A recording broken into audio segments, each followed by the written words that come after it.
Walaupun kami nggak pernah ketemu di kelas lah ya. Selalu ya Pak, panjang umur. Amin. Nggak tahu lah saya berapa umur belum, tapi semangat dan selesainya ya. Kalah kita yang mudah-mudahan.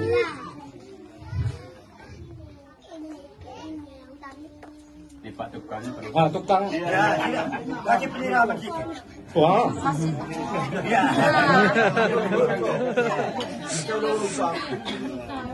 Maju terus, Pak. Kakaknya satu.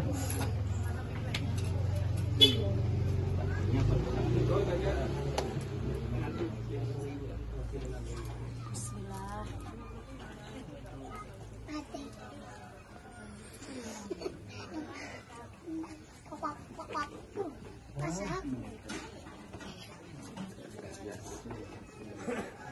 Jadi kalau ada yang tanya siapa yang nunjukkan bisa ibu yang dapat rumah ini, jawabannya Allah yang menunjukkan.